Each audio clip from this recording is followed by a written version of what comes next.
ਕਾ ਖਾਲਸਾ ਵਾਹਿਗੁਰੂ ਜੀ ਕੀ ਫਤਿਹ।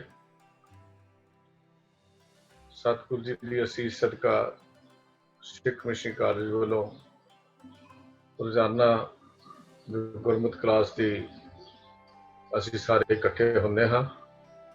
ਆਪ ਸਾਰੇ ਵੀਰਾਂ ਭੈਣਾਂ ਨੂੰ ਜੀ ਆਇਆਂ। ਸਤਿਗੁਰੂ ਜੀ ਦੀ ਬਖਸ਼ਿਸ਼ ਮਿਹਰ, ਸਤਿਗੁਰੂ ਦੀ ਅਸੀਸ ਹੋਵੇ ਤਾਂ ਸਤਿਗੁਰੂ ਜੀ ਦੇ ਘਰ ਦੀਆਂ ਗੱਲਾਂ ਕਰ ਸਕਦੇ ਹਾਂ। ਉਹ ਗੁਰਸਿੱਖ ਭਾਗਾਂ ਵਾਲੇ ਹਨ ਜਿਹੜੇ ਰੋਜ਼ ਗੁਰੂ ਦੀ ਗੱਲ ਕਰਦੇ, ਸੁਣਦੇ, ਵਿਚਾਰਦੇ ਤੇ ਜੀਵਨ ਵਿੱਚ ਟਿਕਾਉਂਦੇ ਹਨ। ਉਹਨਾਂ ਦੇ ਉੱਚੇ ਭਾਗ ਹਨ। ਸਤਿਗੁਰੂ ਦੀ ਨਜ਼ਰ ਉਹਨਾਂ ਦੇ ਉੱਤੇ ਹੈ। ਅੱਜ ਦੀ ਕਲਾਸ ਆਰੰਭ ਕਰਨ ਤੋਂ ਪਹਿਲਾਂ ਮੂਲ ਮੰਤਰ, ਗੁਰ ਮੰਤਰ, ਮੂਲ ਮੰਤਰ ਉਸ ਪਰਮੇਸ਼ਰ ਦੇ ਗੁਣਾਂ ਨੂੰ, ਉਸ ਤੇ ਗੁਰ ਮੰਤਰ ਉਸ ਪਰਮੇਸ਼ਰ ਦੀ ਵਾਹ ਸਿਫਤ ਸਲਾਹ ਲਈ, ਵਿਸਮਾਦ ਵਿੱਚ ਆਉਣ ਲਈ। ਇਹ ਦੋਨੇ ਆਪਾਂ ਰੋਜ਼ ਕਰਦੇ ਹਾਂ। ਪਹਿਲਾਂ ਮੂਲ ਮੰਤਰ ਫਿਰ ਗੁਰ ਮੰਤਰ ਦਾ ਪਾਠ ਕਰੀਏ ਜੀ। ਇੱਕ ਓੰਕਾਰ ਸਤਿਨਾਮ ਕਰਤਾ ਪੁਰਖ ਨਿਰਭਉ ਨਿਰਵੈਰ ਅਕਾਲ ਮੂਰਤ ਅਜੂਨੀ ਸਹਿਬੰ ਗੁਰ ਪ੍ਰਸਾਦ। ਇੱਕ ਓੰਕਾਰ ਸਤਿਨਾਮ ਕਰਤਾ ਪੁਰਖ ਨਿਰਭਉ ਨਿਰਵੈਰ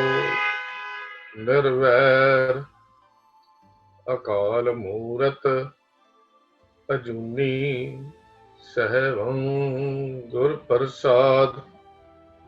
ਇੱਕ ਓੰਕਾਰ ਸਤਿਨਾਮ ਕਰਤਾ ਪੁਰਖ ਨਿਰਭਉ ਨਿਰਵੈਰ ਅਕਾਲ ਮੂਰਤ ਅਜੂਨੀ ਸਹਿਬੰ ਗੁਰ ਪ੍ਰਸਾਦ।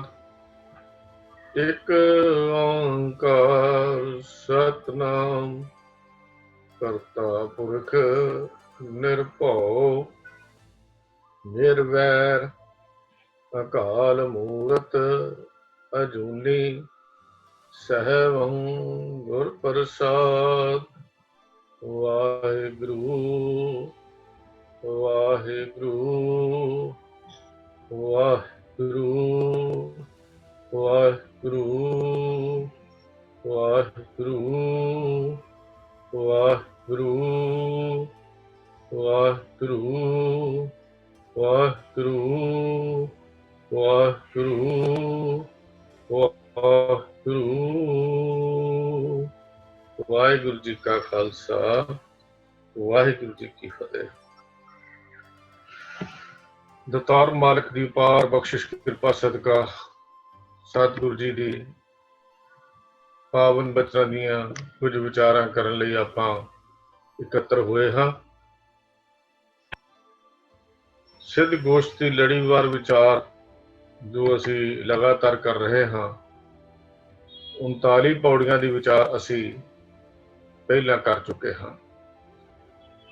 40ਵੀਂ ਪੌੜੀ ਦੀ ਵਿਚਾਰ ਆਰੰਭ ਕਰਨ ਤੋਂ ਪਹਿਲਾਂ 39ਵੀਂ ਪੌੜੀ ਦੇ ਵਿੱਚ ਗੁਰੂ ਪਾਤਸ਼ਾਹ ਜੀ ਨੇ ਜੋ ਵਿਚਾਰ ਦਿੱਤੇ ਸਨ, ਉਹਨੂੰ ਥੋੜਾ ਜਿਹਾ ਆਪਾਂ ਯਾਦ ਕਰ ਲਈਏ। ਵੀ ਜਿਹੜਾ ਮਨੁੱਖ ਗੁਰੂ ਦੀ ਸ਼ਰਨ ਪੈ ਕੇ ਗੁਰੂ ਦੇ ਹੁਕਮ ਵਿੱਚ ਚੱਲਣਾ ਸਿੱਖਦਾ ਹੈ, ਹੁਕਮੀ ਬੰਦਾ ਬਣ ਜਾਂਦਾ ਹੈ, ਗੁਰੂ ਉਸ ਨੂੰ ਸੰਸਾਰ ਭੰਜਲ ਤੋਂ ਪਾਰ ਕਰ ਦਿੰਦਾ ਹੈ। ਗੁਰੂ ਸਮਰੱਥ ਹੈ ਮਨੁੱਖ ਨੂੰ ਸੰਸਾਰ ਭੰਜਲ ਤੋਂ ਪਾਰ ਕਰਨ ਦੇ, ਔਰ ਗੁਰੂ ਉਹਦੀ ਬਾਂਹ ਫੜ ਕੇ ਉਸ ਨੂੰ ਆਪਣੇ ਘਰ ਵਿੱਚ ਲੈ ਜਾਂਦਾ ਹੈ। ਗੁਰੂ ਗੁਣਾਂ ਦੀ ਬਖਸ਼ਿਸ਼ ਕਰਦਾ ਹੈ ਤੇ ਅਵਗੁਣਾਂ ਨੂੰ ਕੱਟ ਦਿੰਦਾ ਹੈ। ਅਵਗੁਣ ਇੱਕ ਬਹੁਤ ਵੱਡੀ ਰੁਕਾਵਟ ਹਨ ਪਰਮੇਸ਼ਰ ਦੇ ਮਿਲਾਪ ਵਿੱਚ। ਜਿਹੜਾ ਮਨੁੱਖ ਗੁਰੂ ਦੀ ਸ਼ਰਨ ਪੈਂਦਾ ਹੈ, ਗੁਰੂ ਅਨੁਸਾਰੀ ਹੋ ਜਾਂਦਾ ਹੈ ਤੇ ਗੁਰੂ ਉਸਦੇ ਅਵਗੁਣਾਂ ਨੂੰ ਕੱਟ ਦਿੰਦਾ ਹੈ। ਕੱਚੋਂ ਕੰਚਨ ਭਿਓ ਸ਼ਬਦ ਗੁਰ ਸਰਵਣੈ ਸੁਣਿਓ। ਕੱਚ ਤੋਂ ਕੰਚਨ ਬਣਾ ਦੇਣਾ, ਲੋਹੇ ਤੋਂ ਲਾਲ ਹੋ ਜਾਣਾ, ਪਾਹਨ ਮਾਨਕ ਬਣ ਜਾਣੇ, ਲੱਕੜ ਤੋਂ ਚੰਦਨ ਵਰਗੀ ਸੁਗੰਧੀ ਆ ਜਾਣੀ। ਭਾਵ ਔਗਣ ਸਾਰੇ ਸਾਂ ਗੁਰੂ ਨੇ ਗੁਣਾਂ ਨਾਲ ਭਰ ਦਿੱਤਾ, ਕਿਉਂਕਿ ਗੁਰੂ ਕੋਲ ਗੁਣਾਂ ਦਾ ਖਜ਼ਾਨਾ ਹੈ।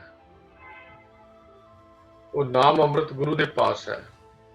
ਜਿਸ ਜਲਨਦ ਕਾਰਨ ਤੁਮ ਜਗਾਏ, ਸੋ ਅੰਮ੍ਰਿਤ ਗੁਰ ਪਾਹੀ ਜੀਓ। ਛੋਡੋ ਵੇਸ ਭੇਖ ਚੁਤਰਾਈ, ਦੁਬਦਾ ਇਹ ਫਲ ਨਾਹੀ ਜੀਓ।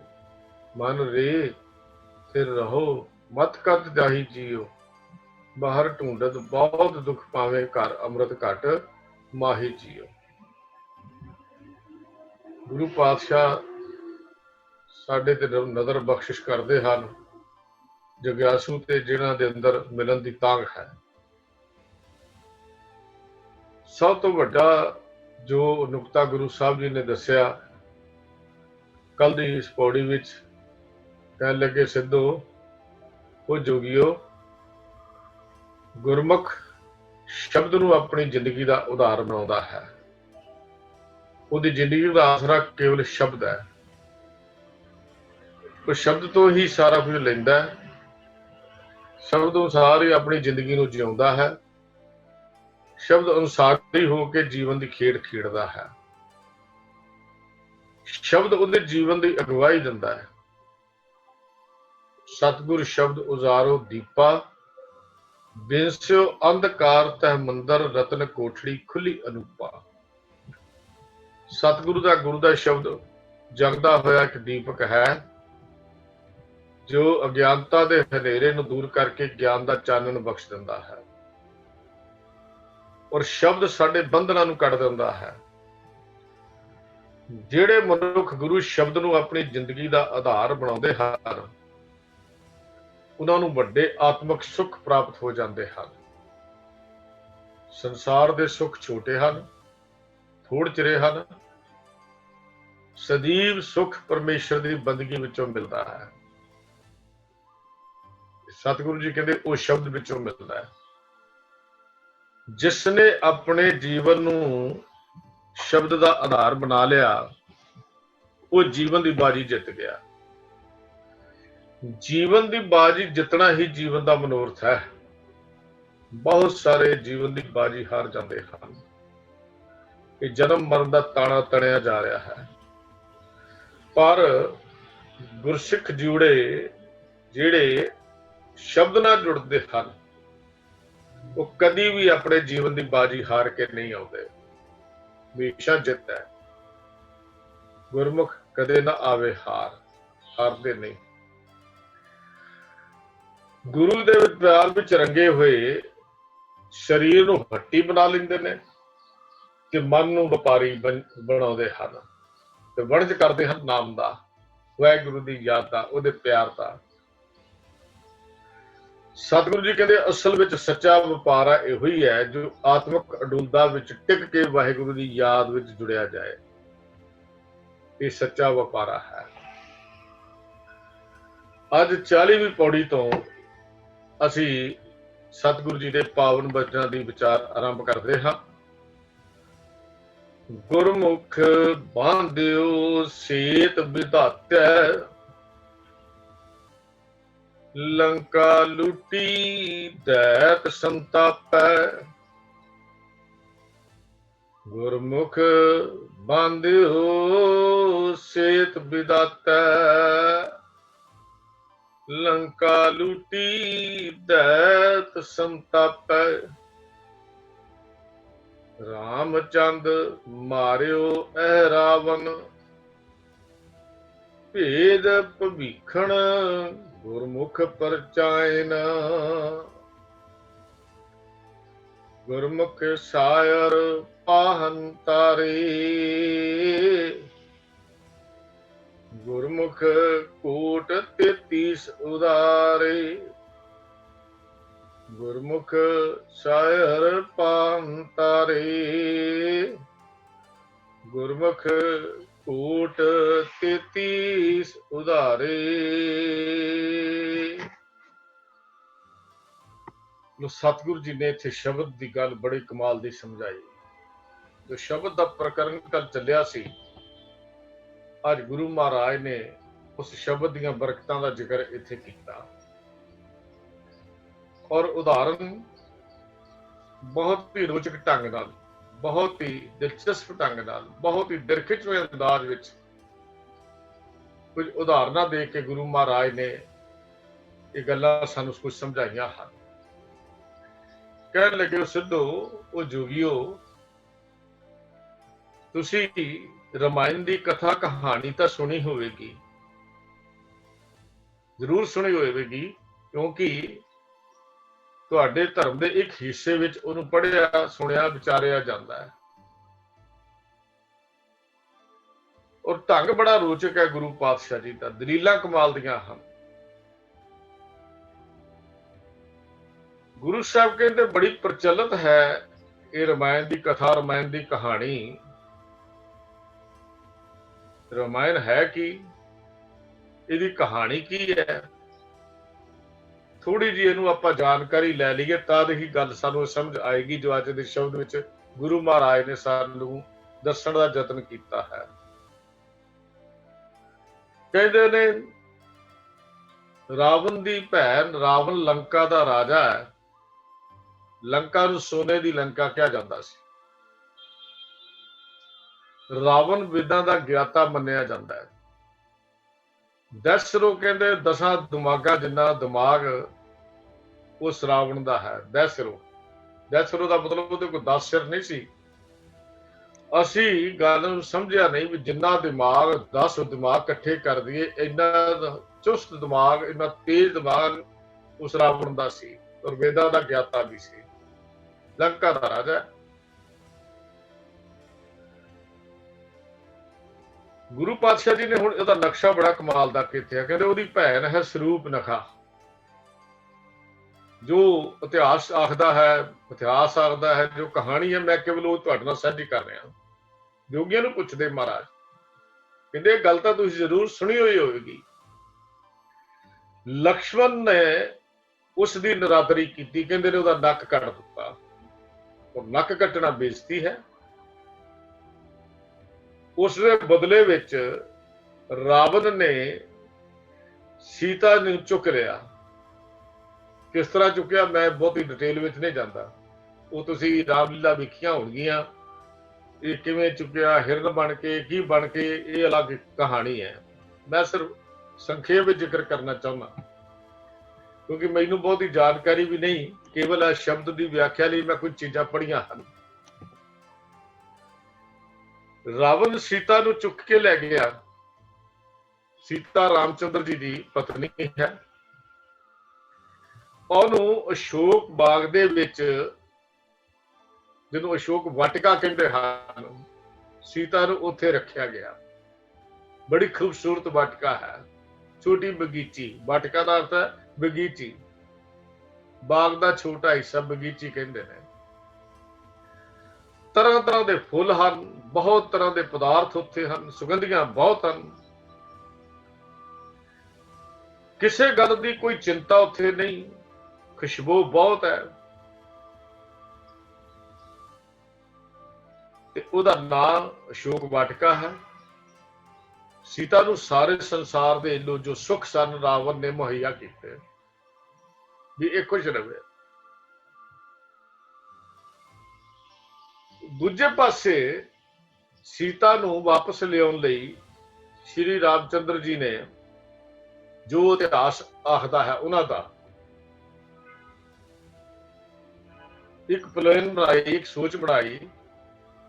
वो सोच की सी भी समुद्र नूं पार किवें करना है। लंका जाण लई समुद्री रस्ता सी। इधर रामचंद्र जी ने एक पुल बनिया उस समुद्र के उत्ते, जिन्हों राम सेतु आखदे ने। अज भी वह बड़ा रौला जिहा पिया होया। साल 1.5 साल पहला असीं खबरां च आम ही सुनते सां राम सेतु की कहानी, खबरां च आउंदा रहिंदा सी। पुल बनिया। पुल किस तरह बनिया भी रामचंद्र जी ने अपने नाम देख के पत्थर समुद्र च सुट्टे, ਉਹ ਪੱਥਰ ਜਿਹੜੇ ਸੀ ਉੱਥੇ ਖੜੇ ਹੋ ਗਏ ਤੇ ਉਹਨਾਂ ਦੇ ਉੱਤੇ ਪੁਲ ਬਣ ਗਿਆ। ਉੱਥੋਂ ਰਾਮਚੰਦਰ ਜੀ ਦੀ ਹਨੂਮਾਨ ਜੋ ਸੈਣਾ ਸੀ, ਜਿਹਨੂੰ ਬਾਂਦਰ ਸੈਣਾ ਅਸੀਂ ਕਹਿੰਦੇ ਨੇ, ਉਹ ਲੈ ਕੇ ਲੰਕਾ ਪਹੁੰਚ ਗਏ। ਹੁਣ ਕਹਿੰਦੇ ਨੇ ਸੀਤਾ ਬੇਸ਼ੱਕ ਬਹੁਤ ਆਪਣੇ ਸੁਖ ਸੰਸਾਰ ਦੇ ਉਹਨੂੰ ਮੁਹੱਈਆ ਕੀਤੇ ਹੋਏ ਨੇ, ਪਰ ਸੀਤਾ ਰਾਵਣ ਦੀ ਕੈਦ ਵਿੱਚ ਹੈ। ਤੇ ਸਿਆਣੇ ਲੋਕ ਇਹ ਵੀ ਕਹਿੰਦੇ ਨੇ ਪਿੰਜਰਾ ਭਾਵੇਂ ਸੋਨੇ ਦਾ ਵੀ ਹੋਵੇ ਉਹ ਕੈਦ ਹੀ ਹੁੰਦਾ ਹੈ। ਪਿੰਜਰਾ ਭਾਵੇਂ ਸੋਨੇ ਦਾ ਵੀ ਹੋਵੇ ਉਹ ਕੈਦ ਹੀ ਹੁੰਦਾ ਹੈ। ਹੁਣ ਮੈਂ ਉਸ ਕਹਾਣੀ ਅਨੁਸਾਰ ਰਾਮਚੰਦਰ ਜੀ ਨੇ ਪੁਲ ਬਣਾਏ, ਜਿਸ ਨੂੰ ਰਾਮ ਸੇਤੂ ਕਹਿੰਦੇ ਨੇ। ਉਥੋਂ ਫੌਜਾਂ ਪਾਰ ਕੀਤੀਆਂ। ਉੱਥੇ ਜਾ ਕੇ ਰਾਵਣ ਦੀ ਫੌਜਾਂ ਦੇ ਨਾਲ ਫਿਰ ਯੁੱਧ ਹੋਇਆ। ਬੜੇ ਯੋਧੇ ਸਨ ਰਾਵਣ ਦੇ ਕੋਲ। ਰਾਵਣ ਰਾਜਾ ਸੀ ਬੜਾ ਤਕੜਾ, ਬੜੇ ਯੋਧੇ ਰਾਵਣ ਦੇ ਕੋਲ ਸਨ। ਅਖੀਰ ਇਉਂ ਕਹਿ ਲਈਏ ਕਿ ਰਾਵਣ ਨੂੰ ਮਾਰਿਆ ਗਿਆ, ਰਾਵਣ ਮਾਰਿਆ ਗਿਆ, ਪਰ ਉਹਦਾ ਭੇਦ ਭਵਿੱਖਣ ਰਾਵਣ ਦੇ ਭਰਾ ਨੇ ਦਿੱਤਾ ਵੀ ਇਹਦੇ ਅੰਦਰ ਕੋਈ ਅੰਮ੍ਰਿਤ ਦਾ ਕੁੰਡ ਚੱਲ ਰਿਹਾ। ਇਹ ਵੀ ਕਿਹਾ ਜਾਂਦਾ ਰਾਮਚੰਦਰ ਜੀ ਨੇ ਕੋਈ ਅਗਨਬਾਨ ਚਲਾਏ ਤੇ ਉਹਨਾਂ ਨਾਲ ਉਹ ਅੰਮ੍ਰਿਤ ਦਾ ਕੁੰਡ ਸਾੜਿਆ ਗਿਆ ਤੇ ਅਖੀਰ ਰਾਵਣ ਜਿਹੜਾ ਸੀ ਉਹ ਇਸ ਯੁੱਧ ਵਿੱਚ ਮਾਰਿਆ ਗਿਆ ਔਰ ਸੀਤਾ ਨੂੰ ਉਸ ਕੈਦ ਵਿੱਚੋਂ ਛੁਡਾ ਲਿਆ ਗਿਆ। ਹੁਣ ਭਵਿੱਖਣ ਕਿਉਂਕਿ ਰਾਵਣ ਦਾ ਭੇਤੀ ਸੀ, ਜਿਹਨੂੰ ਆਮ ਅੱਜ ਵੀ ਕਿਹਾ ਜਾਂਦਾ ਘਰ ਦਾ ਭੇਤੀ ਲੰਕਾ ਢਾਏ, ਵੀ ਰਾਵਣ ਦੀ ਮੌਤ ਦਾ ਕਾਰਨ ਉਹ ਭਵਿੱਖਣ ਬਣਿਆ ਕਿਉਂਕਿ ਉਹਦੀ ਆਪਣੇ ਭਰਾ ਨਾਲ ਨਾਰਾਜ਼ਗੀ ਸੀ। ਔਰ ਰਾਮਚੰਦਰ ਜੀ ਨੇ ਲੰਕਾ ਜਿੱਤ ਕੇ ਭਵਿੱਖਣ ਨੂੰ ਉੱਥੋਂ ਦਾ ਰਾਜਾ ਬਣਾ ਦਿੱਤਾ। ਰਾਵਣ ਦਾ ਭੇਦ ਜਿਹੜਾ ਭਵਿੱਖਣ ਨੇ ਦੱਸਿਆ, ਨਹੀਂ ਤਾਂ ਰਾਵਣ ਮਾਰਿਆ ਨਹੀਂ ਸੀ ਜਾ ਸਕਦਾ। ਹੁਣ ਭਵਿੱਖਣ ਦੀ ਸਿਹਤ ਮੁਤਾਬਕ ਦੱਸੇ ਹੋਈ ਮਰਿਆਦਾ ਮੁਤਾਬਕ ਦੱਸੀ ਯੁਕਤੀ ਮੁਤਾਬਕ ਰਾਮਚੰਦਰ ਜੀ ਨੇ ਰਾਵਣ ਤੇ ਉੱਥੇ ਵਾਰ ਕੀਤਾ ਜਿੱਥੇ ਉਹਦਾ ਭੇਦ ਭਵਿੱਖਣ ਨੇ ਦੱਸਿਆ ਸੀ। ਇਹ ਕਹਾਣੀ ਅਸੀਂ ਬੜੀ ਵਾਰੀ ਸੁਣੀ ਹੈ, ਬੜੀ ਵਾਰੀ ਸੁਣਾਈ ਹੈ। ਇਤਿਹਾਸ ਦੇ ਕੁਝ ਗੱਲਾਂ ਸੁਣੀਆਂ ਹੋਣਗੀਆਂ, ਕੁਝ ਕੀਤੀਆਂ ਹੋਣਗੀਆਂ। ਆਪ ਜੀ ਨੇ ਕਈ ਵਾਰੀ ਪੜ੍ਹਿਆ ਵੀ ਰਾਮਲੀਲਾ ਛੋਟੇ ਹੁੰਦਿਆਂ ਵੇਖੀ ਵੀ ਹੋਏਗੀ, ਪਰ ਜੋ ਸੰਖੇਪ ਦੀ ਜਾਣਕਾਰੀ ਇੱਥੇ ਸਿੱਖਣ ਲਈ ਇਸ ਸ਼ਬਦ ਨੂੰ ਸਮਝਣ ਲਈ ਜ਼ਰੂਰੀ ਹੈ। ਹੁਣ ਗੁਰੂ ਮਹਾਰਾਜ ਨੇ ਜੋ ਇੱਥੇ ਸ਼ਬਦ ਵਿੱਚ ਗੱਲ ਕੀਤੀ ਅੱਜ ਦੇ, ਉਹ ਕਹਿੰਦੇ ਨੇ ਸਾਡਾ ਸਰੀਰ ਵੀ ਇੱਕ ਸੋਨੇ ਦੀ ਲੰਕਾ ਹੈ। ਹੁਣ ਉਦਾਹਰਨਾਂ ਉਹ ਦਿੱਤੀਆਂ ਨੇ, ਜ਼ਿਕਰ ਉਹਨਾਂ ਦਾ ਕੀਤਾ, ਪਰ ਜਿਹੜੀ ਗੱਲ ਸਮਝਾਈ ਉਹ ਹੋਰ ਹੈ। ਕਾਇਆ ਸੋਨੇ ਦੀ ਲੰਕਾ ਹੈ। ਗੁਰੂ ਮਹਾਰਾਜ ਸੱਚੇ ਪਾਤਸ਼ਾਹ ਜੀ ਨੇ, ਗੁਰੂ ਰਾਮਦਾਸ ਮਹਾਰਾਜ ਨੇ ਜੋ ਛੰਤ ਲਿਖੇ, ਜਿਹਨੂੰ ਅਸਾ ਕੀ ਵਾਰ ਦੇ ਨਾਲ ਅਸੀਂ ਪੜ੍ਹਦੇ ਹਾਂ, ਉਹਦੇ ਚ ਗੱਲ ਦਾ ਜ਼ਿਕਰ ਕੀਤਾ ਹੈ। ਗੁਰਮੁਖ ਢੂੰਡ ਢੂੰਡਿੰਦਿਆਂ ਹਰ ਸੱਜਣ ਲੱਦਾ ਰਾਮ ਰਾਜੇ, ਕੰਚਨ ਕਾਇਆ ਕੋਟ ਗੜ ਵਿੱਚ ਹਰ ਹਰ ਸਿੱਧਾ, ਹਰ ਹਰ ਹੀਰਾ ਰਤਨ ਹੈ ਮੇਰਾ ਮਨ ਤਨ ਵਿਦਾ, ਤੁਰ ਭਾਗ ਵੱਡੇ ਹਰ ਪਾਇਆ ਨਾਨਕ ਰਸ ਗਿੱਧਾ। ਇਹ ਬਚਨ ਗੁਰੂ ਰਾਮਦਾਸ ਮਹਾਰਾਜ ਦੇ ਹਨ। ਕਹਿੰਦੇ ਕੰਚਨ ਕਾਇਆ ਕੋਟ ਗੜ, ਕਾਇਆ ਰੂਪੀ ਸਰੀਰ ਦਾ ਕਿਲਾ ਜੋ ਸੋਨੇ ਦਾ ਹੈ, ਕੀਮਤੀ ਹੈ। ਇਹਦਾ ਮਤਲਬ ਕਾਇਆ ਸੋਨੇ ਵਰਗੀ ਹੈ, ਕੀਮਤੀ ਹੈ। ਪਰ ਦੁੱਖ ਦੀ ਗੱਲ ਹੈ, ਸਤਿਗੁਰੂ ਗੁਰੂ ਨਾਨਕ ਸਾਹਿਬ ਜੀ ਕਹਿੰਦੇ ਵੀ ਪਰ ਦੁੱਖ ਦੀ ਗੱਲ ਹੈ ਵੀ ਇਸ ਤੇ ਕਬਜ਼ਾ ਰਾਵਣ ਨੇ ਕਰ ਲਿਆ। ਇੱਥੋਂ ਦਾ ਰਾਜਾ ਰਾਵਣ ਬਣ ਗਿਆ। ਰਾਵਣ ਕੌਣ ਹੈ? ਲਫ਼ਜ਼ ਉਹ ਵਰਤੇ ਹਨ, ਪਰ ਸਮਝਾਈ ਗੁਰੂ ਪਾਤਸ਼ਾਹ ਨੇ ਗੁਰਮਤਿ ਦੀ ਗੱਲ ਹੈ। ਰਾਵਣ ਕੌਣ ਹੈ? ਕਹਿੰਦੇ ਰਾਵਣ ਮਨ ਹੈ। ਮਨ ਰਾਜਾ ਬਣ ਗਿਆ, ਮਨ ਰਾਜਾ ਸੁਲਤਾਨ ਬਣਿਆ ਹੋਇਆ। ਇੱਥੋਂ ਦਾ ਰਾਜਾ ਮਨ ਬਣ ਗਿਆ। ਮਨ ਨੇ ਆਪਣਾ ਰਾਜ ਕਾਇਮ ਕੀਤਾ ਹੋਇਆ ਇਸ ਕਾਇਆ ਦੇ ਉੱਤੇ, ਉਹਦੀ ਮਰਜ਼ੀ ਮੁਤਾਬਕ ਚੱਲਦਾ। ਇਹ ਕਾਇਆ, ਇਹ ਸਰੀਰ ਹੁਣ ਮਨ ਦੀ ਮਰਜ਼ੀ ਮੁਤਾਬਕ ਚੱਲਦਾ ਹੈ। ਜੋ ਮਨ ਕਹਿੰਦਾ ਹੈ ਉਹ ਇਹ ਕਾਇਆ ਕਰਦੀ ਹੈ, ਕਿਉਂਕਿ ਮਨ ਦਾ ਰਾਜ ਹੋ ਗਿਆ। ਰਾਜੇ ਦਾ ਹੁਕਮ ਮੰਨਣਾ ਪ੍ਰਜਾ ਦਾ ਕੰਮ ਹੈ। ਮਨ ਨੂੰ ਕਾਇਆ ਮਨ ਨੇ ਕਾਇਆ ਤੇ ਕਬਜ਼ਾ ਕਰ ਲਿਆ ਤੇ ਆਪਣਾ ਕਬਜ਼ਾ ਬਣਾਈ ਰੱਖਣ ਲਈ ਉਹਨੇ ਬੜੇ ਹਥਿਆਰ ਵੀ ਇਕੱਠੇ ਕੀਤੇ ਹੋਏ ਹਨ। ਜਿਵੇਂ ਰਾਵਣ ਨੇ ਬੜੇ ਹਥਿਆਰ ਇਕੱਠੇ ਕੀਤੇ ਹੋਏ ਸਨ, ਬੜੀਆਂ ਫੌਜਾਂ ਇਕੱਠੀਆਂ ਕੀਤੀਆਂ ਹੋਈਆਂ ਸਨ। ਕਹਿੰਦੇ ਨੇ ਮਨ ਨੇ ਆਪਣਾ ਇਸ ਸਰੀਰ ਰੂਪੀ ਕੰਚਨ ਰੂਪੀ ਕਾਇਆ ਤੇ ਕਬਜ਼ਾ ਕਰਨ ਲਈ ਬੜੇ ਹਥਿਆਰ ਵੀ ਇਕੱਠੇ ਕੀਤੇ ਹੋਏ ਹਨ। ਬਹੁਤ ਤਗੜੀ ਫੌਜ ਵੀ ਉਹਨੇ ਆਪਣੀ ਰਾਖੀ ਦੀ ਬਣਾਈ ਹੋਈ ਹੈ। ਮਨ ਰਾਜੇ ਨੇ ਕਿਹੜੀ ਫੌਜ ਹੈ, ਉਹ ਕਿਹੜੇ ਹਥਿਆਰ ਹਨ, ਕੁਝ ਸਮਝਣ ਦੀ ਲੋੜ ਹੈ। ਮਨ ਰਾਜੇ ਨੇ ਕੰਚਨ ਰੂਪੀ ਕਾਇਆ ਤੇ ਕਬਜ਼ਾ ਕਰ ਲਿਆ। ਆਪਣੇ ਲਈ ਉਹਨੇ ਹਥਿਆਰ ਵੀ ਇਕੱਠੇ ਕੀਤੇ ਹੋਏ ਹਨ।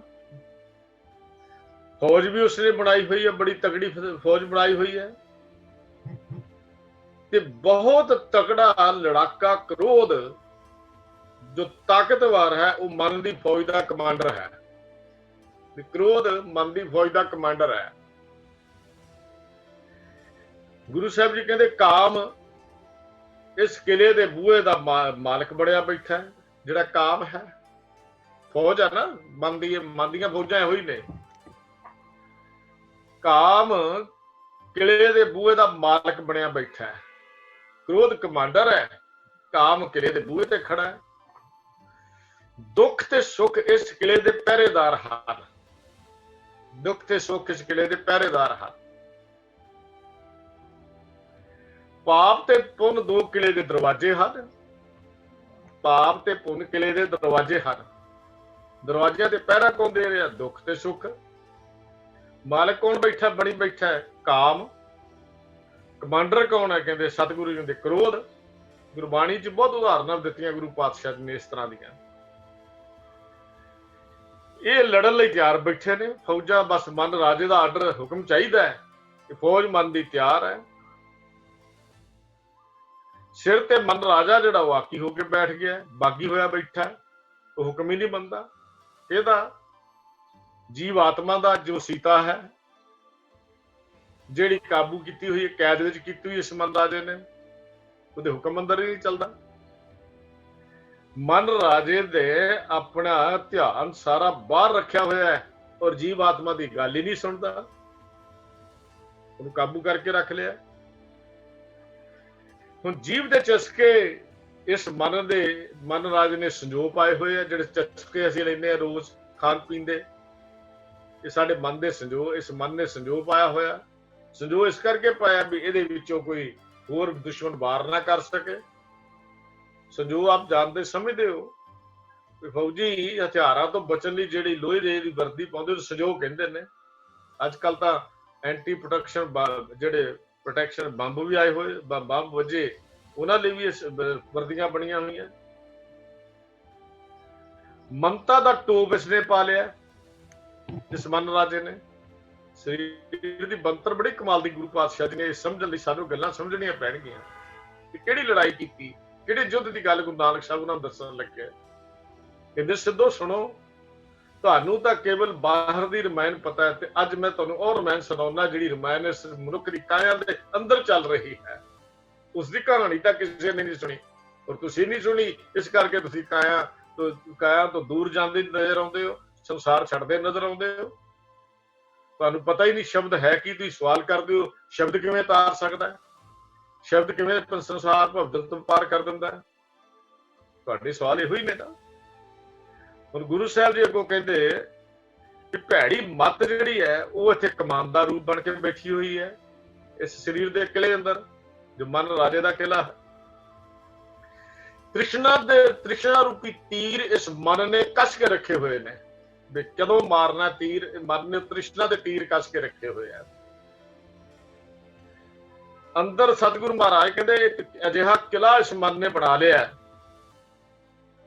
ਵੀ ਜਿੱਥੇ ਹੁਣ ਇਹ ਫਿਰ ਮਨ ਆਪਣੀ ਮਰਜ਼ੀ ਦਾ ਰਾਜ ਚਲਾਉਂਦਾ ਤੇ ਅੰਮ੍ਰਿਤ ਨੂੰ ਲੁੱਟ ਰਿਹਾ। ਅੰਮ੍ਰਿਤ ਨੂੰ ਲੁੱਟ ਰਿਹਾ, ਨਾਮ ਅੰਮ੍ਰਿਤ ਨੂੰ ਖਾ ਰਿਹਾ, ਕਿਉਂਕਿ ਮਨ ਦਾ ਸੁਭਾਅ ਨਹੀਂ ਹੈ ਉਹਨੂੰ ਪੀਣ ਦਾ। ਇਹ ਲੁੱਟ ਰਿਹਾ। ਗੁਰੂ ਅਮਰਦਾਸ ਜੀ ਨੇ ਸੋਠ ਰਾਗ ਵਿੱਚ ਵੀ ਇਹ ਗੱਲ ਸਮਝਾਈ ਹੈ। ਇਸ ਲੁੱਟਣ ਦੀ ਗੱਲ ਮਹਾਰਾਜ ਨੇ ਵੀ ਕੀਤੀ ਹੈ। ਕਹਿੰਦੇ ਇਸ ਦੇਹੀ ਅੰਦਰ ਪੰਜ ਚੋਰ ਵਸੈ, ਕਾਮ ਕ੍ਰੋਧ ਲੋਭ ਮੋਹ ਅਹੰਕਾਰਾ। ਅੰਮ੍ਰਿਤ ਲੂਟੈ ਮਨਮੁਖ ਨਹੀਂ ਬੂਝੈ ਕੋਏ ਨਾ ਸੁਣੈ ਪੁਕਾਰਾ। ਇਹਨਾਂ ਦੀ ਪੁਕਾਰ ਸੁਣਨ ਵਾਲਾ ਵੀ ਕੋਈ ਨਹੀਂ, ਅੰਮ੍ਰਿਤ ਲੁੱਟ ਰਿਹਾ ਮਨ। ਪਰ ਮਨ ਦੀ ਮਤ ਪਿੱਛੇ ਲੱਗੇ ਹੋਏ ਸਾਡੇ ਵਰਗੇ ਜੀਵ ਸਮਝਦੇ ਨਹੀਂ, ਮਨ ਰਾਜੇ ਦੇ ਰਾਜ ਨੂੰ ਹੀ ਨਹੀਂ ਸਮਝਦੇ। ਅਸੀਂ ਜਿਵੇਂ ਮਨ ਚਲਾਉਂਦਾ ਹੈ ਅਸੀਂ ਤੁਰੇ ਜਾਂਦੇ ਹਾਂ, ਇਸ ਕਾਇਆ ਨੂੰ, ਕੰਚਨ ਕਾਇਆ ਨੂੰ ਅਸੀਂ ਸਮਝਦੇ ਨਹੀਂ। ਮਨ ਦਾ ਕਬਜ਼ਾ ਦੇ ਤੇ ਹੋਇਆ ਪਿਆ, ਇਹ ਗੱਲ ਸਾਡੀ ਸਮਝ ਵਿੱਚ ਨਹੀਂ ਆਉਂਦੀ। ਪਰ ਸਾਡੀ ਕਾਇਆ ਦੀ ਸੋਨੇ ਦੀ ਨਗਰੀ ਲੁੱਟੀ ਜਾ ਰਹੀ ਹੈ। ਔਰ ਮਨ ਰਾਜੇ ਦੇ ਕਮਾਂਡਰਾਂ ਵੱਲੋਂ ਇਹ ਸਾਰੀ ਗੱਲ ਗੁਰੂ ਭਗਤ ਕਬੀਰ ਜੀ ਨੇ ਰਾਗ ਭੈਰਵ ਵਿੱਚ ਇੱਕ ਸ਼ਬਦ ਇਹਦਾ ਵਰਣਨ ਕੀਤਾ ਹੈ। ਹੁਣ ਭਗਤ ਕਬੀਰ ਜੀ ਕਹਿੰਦੇ ਹਨ, ਕਿਉਂ ਲੀਜੈ ਗੱਡ ਬੰਕਾ ਭਾਈ। ਇੱਕ ਇੱਕ ਸ਼ਬਦ ਸਮਝਣ ਵਾਲਾ ਹੈ। ਗੱਡ ਦਾ ਅਰਥ ਹੈ ਕਿਲਾ, ਤੇ ਬੰਕਾ ਦਾ ਅਰਥ ਹੈ ਮਜ਼ਬੂਤ। ਵੀ ਮਨ ਦੇ ਇਸ ਸਰੀਰ ਦੇ ਕਿਲੇ ਨੂੰ ਜਿੱਤਿਆ ਕਿਵੇਂ ਜਾਵੇ। ਕਿਵੇਂ ਔਖੀ ਜਿਹੀ ਕਹਾਣੀ ਪਾਤੀ ਗੁਰੂ ਪਾਤਸ਼ਾਹ ਜੀ ਨੇ।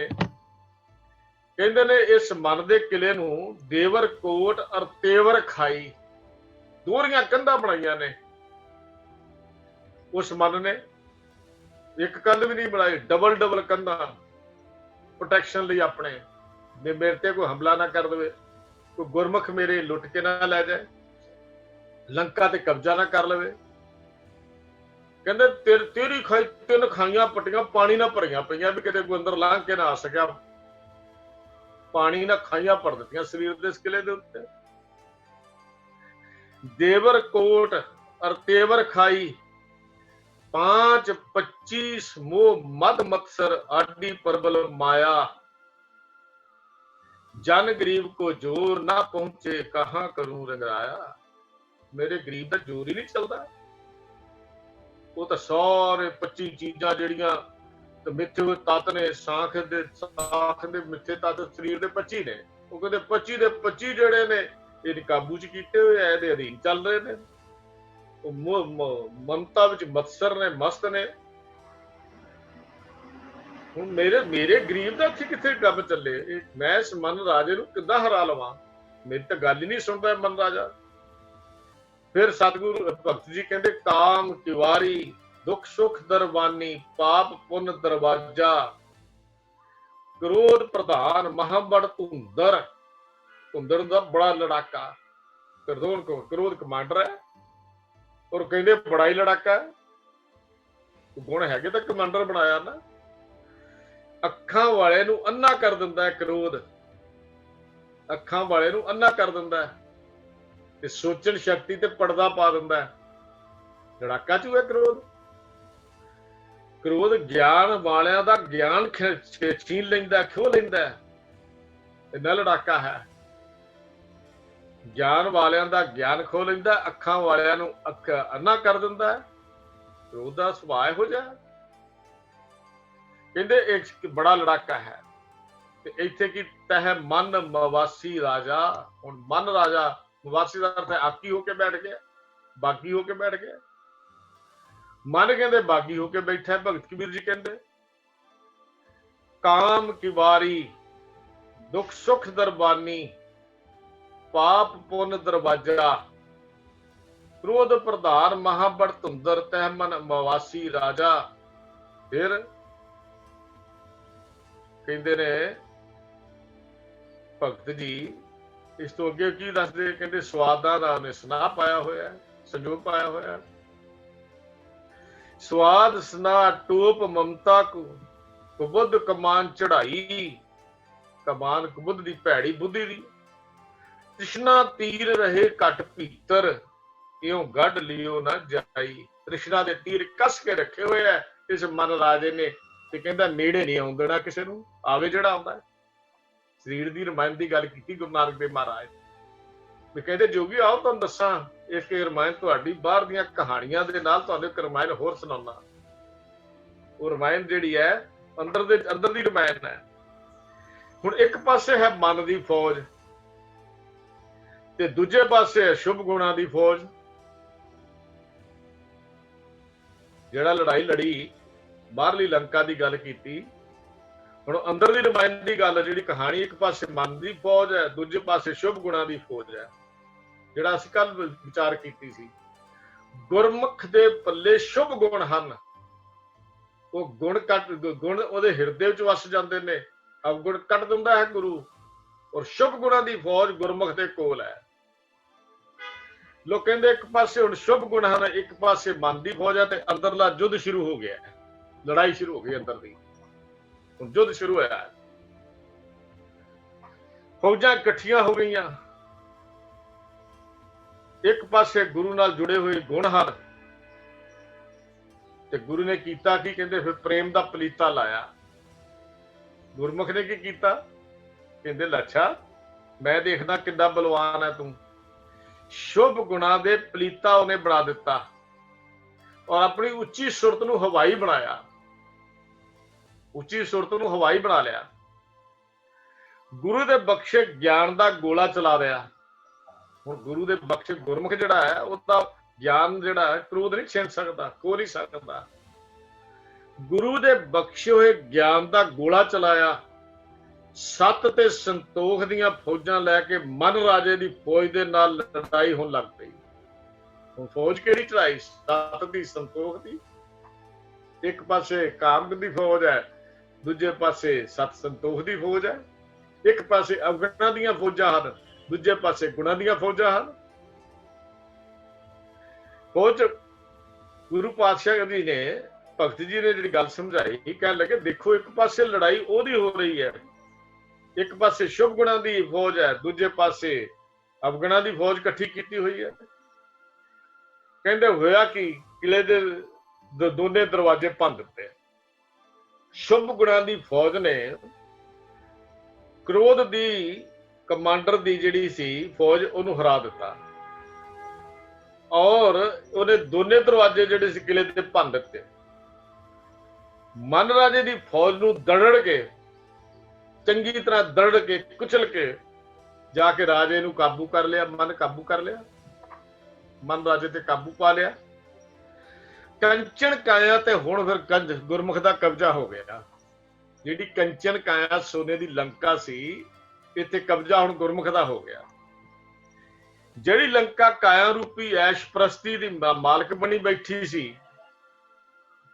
हुण ओहदे जिहड़े रखवाले सन ओहनूं फिर सजावां दित्तियां। जिहड़े काम क्रोध लोभ मोह हंकार जो इहदे बड़े उन्होंने सजावां गुरमुख ने दित्तियां। हुण भगत कबीर जी दा नक्शा फिर अगे खिंचिया। कहंदे प्रेम पलीता सुरत हवाई, गोला ज्ञान चलाया। प्रेम दा पलीता सुरत नूं हवाई, ज्ञान दा गोला चलिया। ब्रह्म अगन सहजे पर जाली, एके चोट सजाया। एक चोट ही ना कहंदे एक चोट ही मारी शुभ गुणा दी। जिहड़े अस्तर सी ना, ब्रह्म अस्तर छड्डे रामचंद्र जी ने ਉਹਦੇ ਅਗਣ ਬਾਣ ਮਾਰ ਕੇ ਉਹਦਾ ਅਮਰ ਦਾ ਕੁੰਡ ਸਾੜਿਆ ਸੀ। ਕਹਿੰਦੇ ਮੈਂ ਤਾਂ ਗਿਆਨ ਦੇ ਗੋਲਿਆਂ ਦੇ ਨਾਲ ਹੀ ਸਾੜ ਲਿਆ। ਦੇਖੋ ਲੜਾਈ ਕਿੰਨੀ ਅੰਦਰ ਦੀ ਲੜਾਈ ਦੇਖੋ। ਸਤ ਸੰਤੋਖ ਲੈ ਲਰਨੇ ਲਾਗਾ, ਤੋਰੇ ਦੋਏ ਦਰਵਾਜਾ। ਸਾਧ ਸੰਗਤ ਅਰ ਗੁਰ ਕੀ ਕਿਰਪਾ ਤੇ ਪਕੜਿਓ ਗੱਡ ਕੋ ਰਾਜਾ।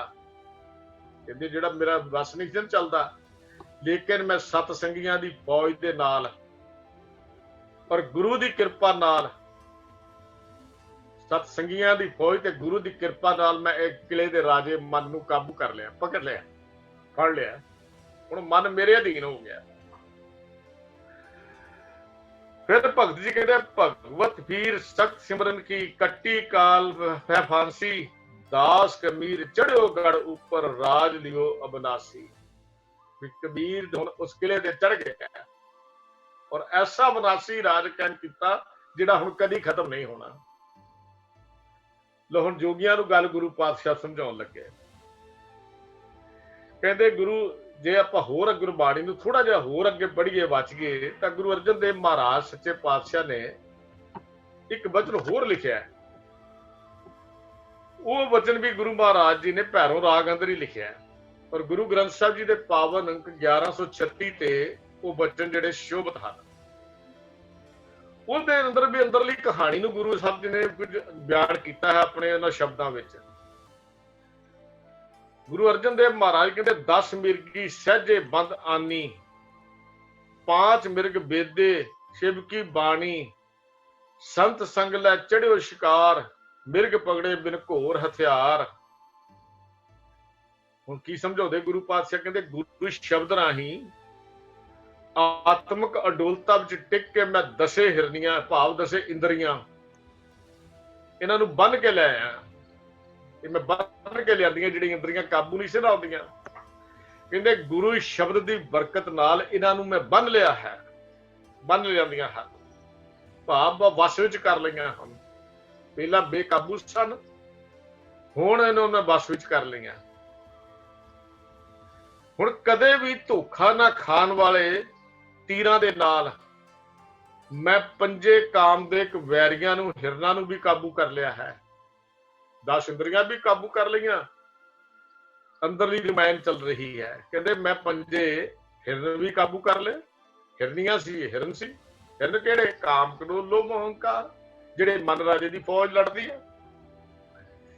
गुरु शब्द की बरकत नाल मैं कहते हिरनां नूं भी काबू कर लिया, साध संगत च टिक के कहते हुण मैं इन्हां हिरनां नूं चंगी तरह काबू विच लैंदा और बिना घोड़ियां तो ते बिना हथियारां तो ये सारा कुछ मेरे काबू हो गया। मैनूं हुण बहुती मेहनत की लोड़ नहीं पई। ये युद्ध है अंदर दा जो साडे अंदर चल रहा है।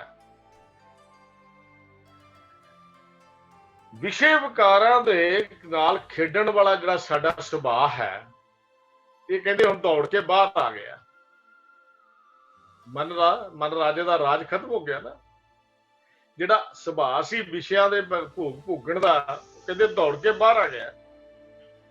जिस नूं मैं फड़ना सी वो मन रूपी शिकार मैनू मेरे हाथ आपे ही आ गया। सहज ही मैं कहते फड़ लिया, उन्होंने मैं काबू कर लिया।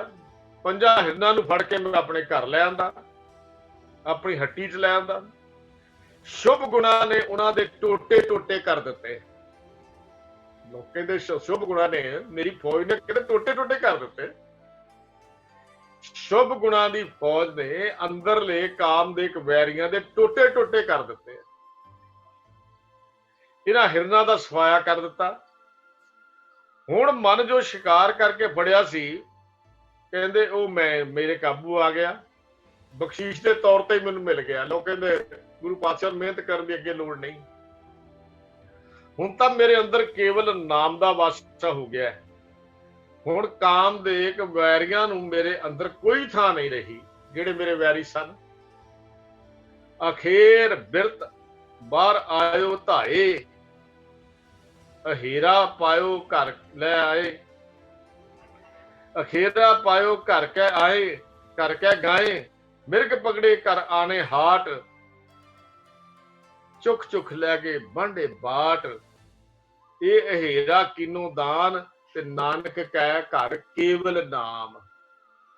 शिकार सी शिकारी करदा, कहते शिकार करके लैंदा, नानक दे घर हुण केवल नाम ही नाम है। हुण गुरु नानक देव पातशाह ने इस रमायण दे नाल अंदरली रमायण दा जिहड़ा सी पर्दा चुक दिता। कहते आओ सिद्धो तुहानूं दस्सां जिहड़ी अंदर दी रमायण है वो किहड़ी है। मन राजा काबू आ गया है, पर हुण उहनूं मारन तो बिना गुजारा नहीं सी, क्योंकि है बड़ा मजबूत सी। मारिया किवें? कहते वो जिवें भविखर ने भेज दिता सी रावण नूं मारन दा, मन राजे नूं मारन दा भेद दिता गुरु शब्द ने। गुरु शब्द ने रस्ता दस्या मन किवें मारना है। वो गुरमुख दे कोल गुरु शब्द है, और गुरमुख जिहड़ा है गुरु शब्द नाल इस मन राजे नूं मार लैंदा है। क्योंकि सतगुरु दा बचन है, मन मरे धात मर जाए, बिन मुए कैसे हर पाए, मन मरे दारू जाने कोई, मन शब्द मरै बूझे जन सोए। मन शब्द दे नाल मरदा है, और गुरमुख नूं की मिलिया शब्द। हुण ये शब्द जिहड़ा पढ़िया है, गुरु पातशाह ने दस्या भी मन किवें मरना है, किहड़ा पुल बनना है। गुरमुख ने मन नूं भी रावण नूं किवें मारना है, शब्द की बरकत दे नाल। रावण नूं मार के जीव रूपी सीता नूं कैद में आत्मा की कैद ਆਤਮਾ ਨੂੰ ਕੈਦ ਵਿੱਚੋਂ, ਰਾਵਣ ਦੀ ਕੈਦ ਵਿੱਚੋਂ ਕਿਵੇਂ ਛਡਾਉਣਾ ਹੈ, ਲੰਕਾ ਤੱਕ ਪਹੁੰਚਣਾ ਕਿਵੇਂ ਹੈ, ਪੁੱਲ ਬੰਨਿਆ, ਉੱਥੇ ਪੱਥਰ ਦਾ ਪੁੱਲ ਬੰਨਿਆ ਸੀ, ਇੱਥੇ ਮੇਰੇ ਕਰਤਾਰ ਨੇ ਆਪ ਸ਼ਬਦ ਦਾ ਪੁੱਲ ਬੰਨ ਦਿੱਤਾ ਹੈ। ਕਹਿੰਦੇ ਨੇ ਇਹਦੇ ਨਾਲ ਹੁਣ ਅੰਦਰ ਪਹੁੰਚ ਬਣ ਗਈ। ਉੱਥੇ ਤਾਂ ਬਾਹਰ ਦੀ ਗੱਲ ਕੀਤੀ, ਕਹਿੰਦੇ ਲੋ ਇਸ ਢੰਗ ਦੇ ਨਾਲ ਅੰਦਰ ਪਹੁੰਚ ਬਣ ਗਈ। ਇਸ ਪੌੜੀ ਵਿੱਚ ਗੁਰੂ ਸਾਹਿਬ ਜੀ ਨੇ ਬੜਾ ਹੀ ਰੋਚਕ ਢੰਗ ਵਰਤ ਕੇ ਅੰਦਰਲੇ ਸਾਰੀ ਰਮਾਇਣ ਨੂੰ ਜਿੱਤਣ ਦੀ ਗੱਲ ਕਰਕੇ ਸਤਿਗੁਰੂ ਨੇ ਸਿੱਧਾ ਨੂੰ ਇਹ ਗੱਲ ਸਮਝਾ ਦਿੱਤੀ। ਕਹਿੰਦੇ ਗੁਰਮੁਖ ਬਾਂਧਿਓ ਸੇਤ ਵਿਦਾਤੇ। ਸੇਤ ਦਾ ਅਰਥ ਹੈ ਪੁੱਲ, ਜਿਹਨੂੰ ਰਾਮ ਸੇਤ ਕਹਿੰਦੇ ਆ, ਰਾਮ ਸੇਤੂ ਦਾ ਅੱਜ ਕੱਲ ਜ਼ਿਕਰ ਆਉਂਦਾ ਹੈ। ਸੇਤ ਦਾ ਅਰਥ ਹੈ ਪੁੱਲ, ਰਾਮ ਜੀ ਦਾ ਪੁੱਲ। ਤੁਸੀਂ ਕਹਿੰਦੇ ਉਸ ਪੁੱਲ ਦੀਆਂ ਕਹਾਣੀਆਂ ਤਾਂ ਸੁਣਾਉਂਦੇ ਹੋ, ਪਰ ਜਿਹੜਾ ਗੁਰੂ ਅਨੁਸਾਰੀ ਮਨੁੱਖ ਹੈ, ਜਿਹੜਾ ਗੁਰੂ ਦੀ ਸ਼ਰਨ ਵਿੱਚ ਪੈ ਜਾਂਦਾ ਹੈ, ਜਿਹੜਾ ਗੁਰੂ ਦੇ ਹੁਕਮ ਵਿੱਚ ਚੱਲ ਪੈਂਦਾ ਹੈ, ਬੰਧਿਓ ਦਾ ਅਰਥ ਹੈ ਬੰਧ ਦਿੱਤਾ, ਵਿਧਾਤੇ ਦਾ ਅਰਥ ਹੈ ਕਰਤਾਰ ਨੇ, ਪਰਮੇਸ਼ਰ ਨੇ, ਮਾਲਕ ਨੇ। ਗੁਰਮੁਖ ਜਿਹੜਾ ਗੁਰੂ ਅਨੁਸਾਰੀ ਹੈ, ਗੁਰੂ ਦੀ ਸ਼ਰਨ ਵਿੱਚ ਪੈਣ ਵਾਲਾ ਹੈ, ਕਰਤਾਰ ਨੇ, ਮਾਲਕ ਨੇ ਸੰਸਾਰ ਸਮੁੰਦਰ ਤੇ ਇੱਕ ਗੁਰਮੁਖ ਰੂਪੀ ਪੁੱਲ ਬਣ ਕੇ ਦਿੱਤਾ ਹੈ। ਇੱਕ ਪੁੱਲ ਬਣ ਦਿੱਤਾ ਹੈ ਸੰਸਾਰ ਨੂੰ ਪਾਰ ਕਰਨ ਲਈ। ਜਿਵੇਂ ਰਾਮਚੰਦਰ ਜੀ ਨੇ ਸੀਤਾ ਨੂੰ ਲਿਆਉਣ ਵਾਸਤੇ ਸਮੁੰਦਰ ਤੇ ਪੁੱਲ ਬੰਨਣਾ ਸੀ, ਤੇ ਏਦਾਂ ਹੀ ਗੁਰਮੁਖ ਨੂੰ ਸ਼ਬਦ ਦੇ ਕੇ ਭੇਜਿਆ ਵੀ ਜਾ ਸ਼ਬਦ ਤੇਰਾ ਪੁੱਲ ਜਿਹੜਾ ਹੈ ਤੂੰ ਸੰਸਾਰ ਵਿੱਚ ਜਾ। ਕਹਿੰਦੇ ਗੁਰੂ ਪਾਤਸ਼ਾਹ ਗੁਰੂ ਨਾਨਕ ਸਾਹਿਬ ਕਹਿੰਦੇ ਦੇਖ ਸ਼ਬਦ ਦੀ ਵਡਿਆਈ ਕਿੰਨੀ ਵੱਡੀ ਹੈ। ਜਿਸ ਕੋਲ ਸ਼ਬਦ ਆ ਗਿਆ, ਜਿਸ ਨੇ ਸ਼ਬਦ ਨਾਲ ਸਾਂਝ ਪਾ ਲਈ, ਸਮਝ ਤੇ ਗੁਰਮੁਖ ਰੂਪੀ ਪੁੱਲ ਜਿਹੜਾ ਸੀ ਇਹ ਕਰਤਾਰ ਨੇ ਬਣ ਕੇ ਇੱਥੇ ਭੇਜ ਦਿੱਤਾ। ਤੇ ਹੋਇਆ ਕੀ, ਲੰਕਾ ਲੂਟੀ ਦੈਤ ਸੰਤਾਪੈ। ਜਿਵੇਂ ਬਾਹਰਲੀ ਰਮਾਇਣ ਵਿੱਚ ਰਾਮਚੰਦਰ ਨੇ ਲੰਕਾ ਨੂੰ ਲੁੱਟ ਕੇ ਤੇ ਰਾਵਣ ਦੇ ਰਾਖਸ਼ਾਂ ਨੂੰ, ਦੈਤ ਰਾਖਸ਼ ਜਿਹੜੇ ਸਨ ਉਹਨਾਂ ਨੂੰ ਮਾਰਿਆ ਸੀ, ਇਸੇ ਤਰ੍ਹਾਂ ਹੀ ਗੁਰੂ ਨੇ ਵਿਕਾਰਾਂ ਦੇ ਵਿੱਚ ਵਸ ਪਏ ਹੋਏ ਇਸ ਸਰੀਰ ਨੂੰ, ਵਿਕਾਰਾਂ ਦੇ ਵਸ ਵਿੱਚ ਪਏ ਹੋਏ ਇਸ ਸਰੀਰ ਨੂੰ ਉਹਨਾਂ ਤੋਂ ਛੁਡਾ ਲਿਆ। ਭਾਵ ਲੰਕਾ ਲੁੱਟ ਲਈ ਤੇ ਰਾਖਸ਼ ਮਾਰ ਦਿੱਤੇ। ਲੰਕਾ ਕਿਹੜੀ ਲੁੱਟ ਲਈ? ਸਰੀਰ ਰੂਪੀ ਕੰਚਨ ਕਾਇਆ ਤੇ ਕਬਜ਼ਾ ਹੋ ਗਿਆ। ਹੁਣ ਜਿਹੜੀ ਕਾਇਆ ਹੈ ਇਹ ਸਾਡੇ ਗੁਰਮੁਖ ਦੇ ਹੁਕਮ ਵਿੱਚ ਚੱਲਦੀ ਹੈ। ਹੁਣ ਮਨ ਦੇ ਰਾਜੇ ਦਾ ਰਾਜ ਨਹੀਂ ਚੱਲਦਾ। ਪਹਿਲਾਂ ਇਹ ਮਨ ਰਾਜੇ ਦੇ ਅਧੀਨ ਸੀ, ਰਾਜਾ ਸੁਲਤਾਨ ਬਣ ਕੇ ਬੈਠਾ ਸੀ, ਆਪਣੀਆਂ ਫੌਜਾਂ ਦੇ ਨਾਲ ਹੁਕਮ ਚਲਾਉਂਦਾ ਸੀ। ਪਰ ਹੁਣ ਗੁਰਮੁਖ ਨੂੰ ਗੁਰੂ ਪਾਤਸ਼ਾਹ ਜੀ ਨੇ ਰਹਿਮਤ ਕੀਤੀ, ਬਖਸ਼ਿਸ਼ ਕੀਤੀ ਕਿ ਅੰਦਰ ਲਈ ਇਹ ਜਿਹੜੀ ਕੰਚਨ ਕਾਇਆ ਕੋਟਗੜ ਹੈ ਇਹ ਤੇ ਗੁਰਮੁਖ ਦਾ ਕਬਜ਼ਾ ਬਣ ਗਿਆ ਗੁਰੂ ਸ਼ਬਦ ਦੇ ਨਾਲ। ਤੇ ਹੋਇਆ ਕੀ, ਮਨ ਰਾਜੇ ਦੀ ਜਿਹੜੀ ਫੌਜ ਸੀ ਉਹ ਸਾਰੀ ਜਿਹੜੀ ਸੀ ਉਹ ਹਟਾ ਦਿੱਤੀ। ਉਹ ਮਨ ਰਾਜੇ ਦੀ ਫੌਜ ਦਾ ਜਿਹੜਾ ਸੀ ਉਹ ਕਹਿੰਦੇ ਨੇ ਖਾਤਮਾ ਕਰਕੇ ਆਪ ਉੱਤੇ ਕਬਜ਼ਾ ਕਰ ਲਿਆ। ਫਿਰ ਕਹਿੰਦੇ ਰਾਮਚੰਦ ਮਾਰਿਓ ਇਹ ਰਾਵਣ। ਇਹ ਦਾ ਅਰਥ ਦਾ ਸੱਪ। ਸੱਪ ਕੋਲ ਮਨ, ਹੰਕਾਰਿਆ ਹੋਇਆ ਮਨ। ਜਿਵੇਂ ਰਾਮਚੰਦਰ ਨੇ ਰਾਵਣ ਨੂੰ ਮਾਰ ਕੇ ਸੀਤਾ ਆਜ਼ਾਦ ਕਰਾਈ, ਇਸੇ ਤਰ੍ਹਾਂ ਹੀ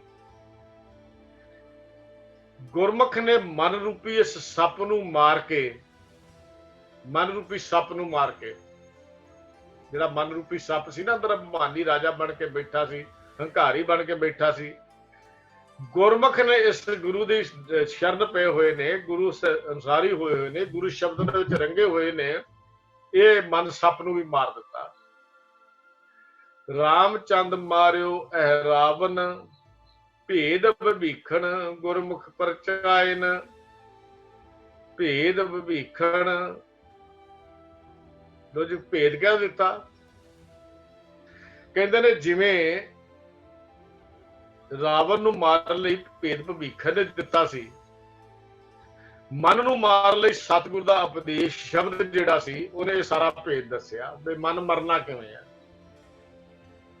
ਹੁਣ ਮਨ ਮਾਰਨ ਲਈ ਜੋਗੀਓ ਘਰ ਛੱਡਣ ਦੀ ਲੋੜ ਥੋੜੀ ਹੈ। ਸਿੱਧੋ ਤੁਸੀਂ ਮਨ ਮਾਰਨ ਨੂੰ ਕਰਦੇ ਹੋ ਵੀ ਸਰੀਰ ਨੂੰ ਕਸ਼ਟ ਦੇ ਕੇ ਮਨ ਮਾਰਦੇ ਹੋ। ਮਨ ਮਾਰਨ ਲਈ ਤਾਂ ਸ਼ਬਦ ਭੇਦ ਦੱਸਦਾ, ਜਿਸ ਸ਼ਬਦ ਦੀ ਗੱਲ ਆਪਾਂ ਕੱਲ ਕੀਤੀ ਸੀ। ਮਨ ਮਾਰਨ ਦਾ ਭੇਦ ਸ਼ਬਦ ਦੱਸਦਾ ਹੈ, ਕਿਸ ਢੰਗ ਨਾਲ ਮਨ ਤੇ ਕਾਬੂ ਕੀਤਾ ਜਾਂਦਾ ਹੈ। है तो बड़ा मन बलवान, फौजां भी बड़ियां तगड़ियां रखियां, पर जदों शब्द का वासा इस हिरदे विच हो जाए, इस शरीर विच कंचन काया दे विच हो जाए, तो फिर ये भेद जिहड़ा शब्द दस दिंदा है भी किद्दां मन मरदा है, काबू किवें करीदा है मन नूं। आप वाले सवाल करते मन नूं काबू किवें होवे? हुण इहदा जवाब आया, मन गुरु दे शब्द नाल ही काबू कीता जा सकदा है, होर कोई ढंग नहीं मन नूं काबू करन लई। भविखन दा भेद दसना रावण नूं मारन लई काम आया सी, इउं ही सतगुर दा उपदेश, सतगुर दा शब्द मन नूं मारन लई काम आ गया। बे भेद भविखन गुरमुख परचायन। तो गुरु पातशाह गल्लां बड़ियां परचायन दा अर्थ हुंदा उपदेश।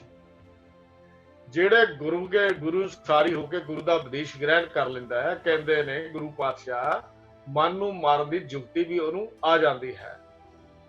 ਗੁਰਮੁਖ ਸਾਇਰ ਪਾਹਨ ਤਾਰੇ, ਸਾਇਰ ਕਹਿੰਦੇ ਸਮੁੰਦਰ ਸਾਗਰ ਨੂੰ, ਪਾਹਨ ਕਹਿੰਦੇ ਪੱਥਰਾਂ ਨੂੰ। ਲੋ ਰਾਮਚੰਦਰ ਨੇ ਪੱਥਰ ਸੁੱਟ ਕੇ ਪੁਲ ਬਣਾਇਆ ਸੀ ਲੰਕਾ ਜਾਣ ਲਈ, ਤੇ ਹੁਣ ਗੁਰੂ ਪਾਤਸ਼ਾਹ ਕੀ ਕਹਿੰਦੇ? ਗੁਰਮੁਖ ਸਾਹਰ ਪਾਹਨ ਤਾਰੇ। ਵੀ ਗੁਰੂ ਪਾਤਸ਼ਾਹ ਜੀ ਨੇ ਗੁਰਮੁਖ ਰੂਪੀ ਇਸ ਪਾਹਨ ਦਾ ਅਰਥ ਕੀ ਇੱਥੇ ਮਤਲਬ ਆਪਾਂ ਲਵਾਂਗੇ? ਬੜੇ ਪੱਥਰ ਦਿਲ ਵਾਲੇ ਲੋਕ, ਜਿਹੜੇ ਰੱਬ ਦੀ ਬੰਦਗੀ ਦੇ ਨੇੜੇ ਹੀ ਨਹੀਂ ਸੀ ਆਉਂਦੇ। ਹੁਣ ਗੁਰੂ ਪਾਤਸ਼ਾਹ ਜੀ ਗੁਰੂ ਨਾਨਕ ਸਾਹਿਬ ਕਹਿੰਦੇ ਸਿੱਧੋ ਦੇਖੋ, ਸਤਿਗੁਰ ਨੇ ਸੰਸਾਰ ਸਮੁੰਦਰ ਦੇ ਪੱਥਰ ਦਿਲਾਂ ਨੂੰ ਵੀ ਤਾਰ ਦਿੱਤਾ ਗੁਰੂ ਉਪਦੇਸ਼ ਰਾਹੀਂ, ਸ਼ਬਦ ਰਾਹੀਂ। ਜਿਹੜਾ ਗੁਰੂ ਉਪਦੇਸ਼ ਗੁਰਮੁਖ ਨੇ ਗ੍ਰਹਿਣ ਕੀਤਾ, ਉਸ ਨਾਲ ਪੱਥਰ ਦਿਲ ਦੇ ਜਿਹੜੇ ਲੋਕ ਸੀ ਉਹ ਮੋਮ ਹੋ ਗਏ। ਕੋਡੇ ਵਰਗੇ ਰਾਖਸ਼ ਵੀ ਮੋਮ ਦਿਲ ਹੋ ਗਏ, ਗੁਰੂ ਦੀ ਸ਼ਰਨ ਵਿੱਚ ਪੈ ਗਏ। ਭੂਮੀ ਵਰਗੇ ਚੋਰ ਸਨ, ਉਹ ਵੀ ਗੁਰੂ ਦੀ ਸ਼ਰਨ ਵਿੱਚ ਪੈ ਗਏ ਗੁਰੂ ਦੇ ਸ਼ਬਦ ਨਾਲ। ਤੋ ਸਤਿਗੁਰੂ ਜੀ ਫਿਰ ਬਚਨ ਕਰਕੇ ਅਖੀਰ ਤੇ ਸਾਨੂੰ ਸਮਝਾਉਂਦੇ ਨੇ ਵੀ ਗੁਰਮੁਖ ਦੀ ਜਿਹੜੀ ਬਿਰਤੀ ਹੈ, ਗੁਰਮੁਖ ਦੀ ਜਿਹੜੀ ਸੋਚ ਹੈ, ਗੁਰਮੁਖ ਸਾਇਰ ਪਾਹਨ ਤਾਰੇ, ਗੁਰਮੁਖ ਕੋਟ 33 ਉਧਾਰੇ। 33 ਕਰੋੜ ਕੇਵਲ ਇੱਕ ਅਲੰਕਾਰਕ ਤੌਰ ਤੇ ਲਫ਼ਜ਼ ਵਰਤਿਆ ਗਿਆ। ਕਹਿੰਦੇ ਨੇ ਸਤਿਗੁਰੂ ਪਾਤਸ਼ਾਹ ਕਹਿੰਦੇ ਗੁਰੂ ਦੀ ਰਾਹੀਂ, ਗੁਰੂ ਦੀ ਸ਼ਰਨ ਪੈ ਕੇ 33 ਕਰੋੜ ਭਾਵ ਬੇਅੰਤ ਜੀਵ ਜਿਹੜੇ ਹਨ ਉਹ ਸੰਸਾਰ ਭਵਜਲ ਤੋਂ ਤਾਰ ਗਏ ਹਨ। ਲੋ ਅੰਦਰ ਕੋਈ ਕਿਹੜਾ ਹੈ, ਕਹਿੰਦੇ ਤੇ ਕਬਜ਼ਾ ਕੀਤਾ ਹੈ ਮਨ ਨੇ, ਕੰਚਨ ਕਾਇਆ ਹੈ। ਇਹ ਗੱਲਾਂ ਆਪਾਂ ਸਮਝ ਲਈਏ। ਇਹ ਕੰਚਨ ਕਾਇਆ ਕੋਟਗੜ੍ਹ ਦੇ ਉੱਤੇ ਮਨ ਦਾ ਕਬਜ਼ਾ ਹੋ ਗਿਆ ਹੈ। ਮਨ ਬੜਾ ਚਲਾਕ ਹੈ, ਬੜਾ ਹੁਸ਼ਿਆਰ ਹੈ। ਮਨ ਇਹ ਟਿਕਣ ਨਹੀਂ ਦਿੰਦਾ, ਕਦੀ ਆਕਾਸ਼ ਦੀਆਂ ਉਡਾਰੀਆਂ ਲਾਉਂਦਾ ਹੈ, ਕਦੀ ਪਤਾਲਾਂ ਵਿੱਚ ਇਸ ਮਨ ਨੂੰ ਸੁੱਟਦਾ ਹੈ। ਇਹ ਮਨ ਸਾਨੂੰ ਕਦੀ ਕਿਤੇ ਲੈ ਜਾਂਦਾ, ਕਦੀ ਕਿਤੇ ਲੈ ਜਾਂਦਾ, ਕਦੀ ਕਿਤੇ ਲੈ ਜਾਂਦਾ।